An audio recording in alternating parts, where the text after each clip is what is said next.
Bonjour à tous et bienvenue dans cette nouvelle vidéo dans laquelle je vais vous transmettre quelques clés et pistes de réflexion qui vous permettront peut-être d'améliorer la qualité de vie de votre proche atteint de la maladie de Parkinson. Je m'appelle Marie, je suis infirmière et rédactrice et j'ai eu l'occasion tout au long de ma carrière d'infirmière d'accompagner de nombreuses personnes vivant avec cette maladie, notamment en EHPAD et en accueil de jour. Ce que je vous partage aujourd'hui est issu de ma formation en ligne intitulée « Comment accompagner un proche atteint de la maladie de Parkinson ». Le lien se trouve en description.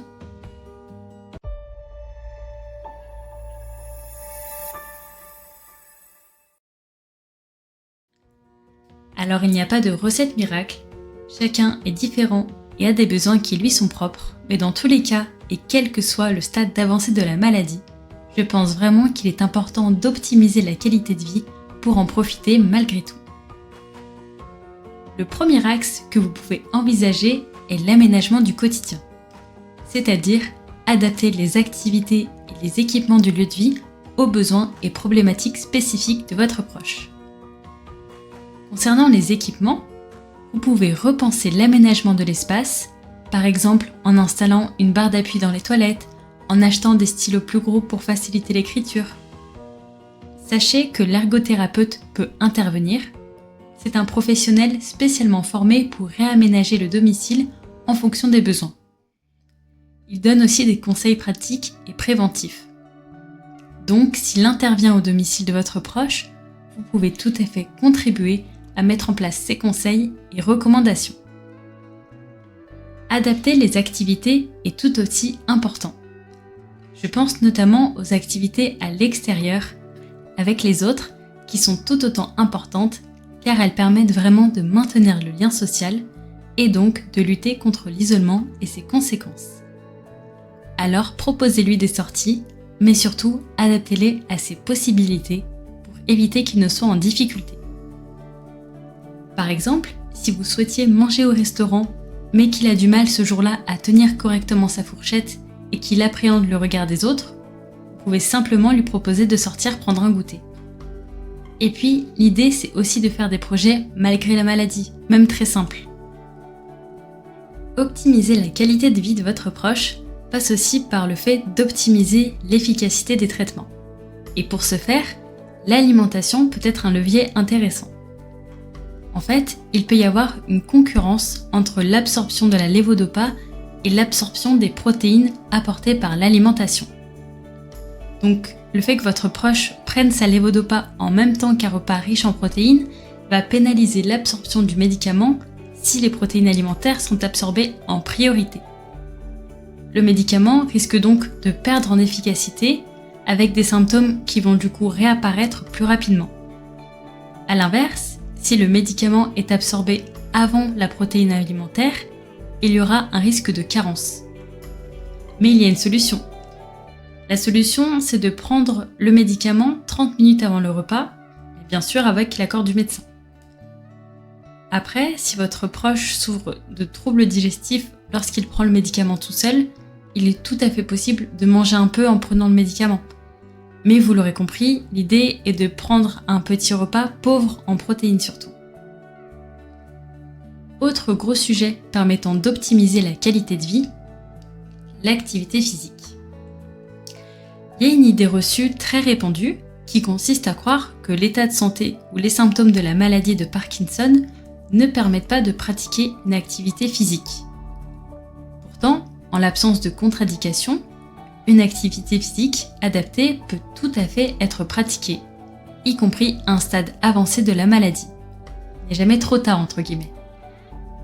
Vous pouvez donc aider votre proche à déconstruire ses croyances limitantes afin de le motiver à se lancer dans la pratique, sous réserve de l'accord du médecin. Concrètement, la pratique d'une activité physique adaptée a de nombreux avantages. Elle peut contribuer à améliorer l'endurance, la souplesse, la coordination, la musculation, l'équilibre. Ça peut contribuer à réduire les troubles du sommeil. Sur le plan cognitif, elle peut aider à maintenir certaines capacités comme la mémoire, l'attention ou la concentration. Parce que même avec la maladie de Parkinson, le cerveau est capable de s'adapter et même créer de nouvelles connexions. C'est ce que l'on appelle la plasticité neuronale. Ça peut aussi avoir un impact psychologique positif en réduisant notamment les symptômes dépressifs et le stress. Ça peut aussi être l'occasion d'apprendre à mieux connaître ses nouvelles capacités, à les accepter et à les exploiter pleinement. Et ça, c'est d'autant plus intéressant quand on a une image de soi-même et de son corps qui peut être perturbée du fait de la maladie. Ça peut aussi être un moyen de se reconnecter à son identité personnelle et sociale. Mais plus que cela, il a été démontré que la pratique d'une activité physique régulière, pratiquée de manière suffisamment intense et régulière, permet aussi de réduire les symptômes de la maladie dans ses formes débutantes. Cela contribue donc activement à prévenir la perte d'autonomie. Dès le début de la maladie, il est conseillé de pratiquer une activité physique intensive et régulière 3 à 4 fois par semaine, 30 à 45 minutes. Après, j'ai envie de vous dire, l'objectif premier n'est pas à tout prix de respecter ces recommandations, mais plutôt de se mobiliser aussi souvent que possible. Alors, quel sport pratiquer ? Il y a certaines activités qui mobilisent un maximum de groupes musculaires. C'est notamment la natation, le rameur, le vélo elliptique, la marche nordique rapide. Mais ça peut être toute autre activité compatible avec l'état de santé de votre proche, comme le yoga, la gymnastique. Mais surtout, l'objectif premier, c'est de trouver une activité qui puisse être intégrée au quotidien et surtout qui plaise, qui ne soit pas vécue comme une contrainte. Parce que plus l'activité est plaisante, plus votre proche sera enclin à la poursuivre tout simplement. Mais alors, quel est votre rôle dans tout ça ? Parce que vous vous demandez peut-être pourquoi je vous parle de ça alors que votre proche est suffisamment autonome pour comprendre la nécessité de pratiquer une activité physique et de la mettre en place. Eh bien déjà, vous pouvez l'aider à se motiver. En plus, on sait que le manque de motivation, c'est la cause majeure de la non-pratique. Pour renforcer cette motivation et faire que cette activité soit d'autant plus agréable, vous pouvez par exemple participer à l'activité avec lui ou lui proposer de pratiquer avec une association, avec des amis, en famille. Pour renforcer la motivation, il est aussi possible de l'aider à intégrer cette activité dans une routine quotidienne. Ça deviendra une habitude bien ancrée. À savoir que l'accompagnement par des professionnels qualifiés peut également grandement faciliter la mise en place et le maintien d'une activité physique adaptée. Il existe aujourd'hui des enseignants en activité physique adaptée spécifiquement formés pour élaborer des programmes personnalisés et sécurisés. Leur rôle va bien au-delà de la simple pratique physique. Ils participent à l'information, au soutien de la motivation et à l'accompagnement dans la durée en cohérence avec la pathologie. Vous pouvez aussi lui offrir un cadre sécurisant, c'est-à-dire à veiller à ce que cette activité soit ajustée et personnalisée en fonction des capacités de votre proche, en tenant compte de son état de santé, de ses limites, de sa pathologie. L'objectif est avant tout d'éviter tout risque inutile, notamment de chute, et privilégier une activité sécurisée. Veillez aussi à ce que les efforts soient adaptés aux capacités de votre proche, parce que parfois, votre proche peut avoir une perception un peu biaisée de ses capacités. Si l'effort est trop intense, il sera probablement vécu comme décourageant ou inconfortable. Et si l'activité est trop peu intense, elle sera sans doute pas assez efficace pour agir sur les symptômes et avoir pleinement tous les effets positifs. Alors, à vous de l'aider à trouver le bon équilibre entre effort et récupération. Et puis, il ne s'agit pas de faire toujours plus, mais de pratiquer de manière adaptée en tenant compte de sa fatigue, des effets secondaires des traitements ou des fluctuations de la maladie. Encouragez-le donc à s'écouter, à respecter ses ressentis et à accepter tout simplement les jours sans le culpabiliser.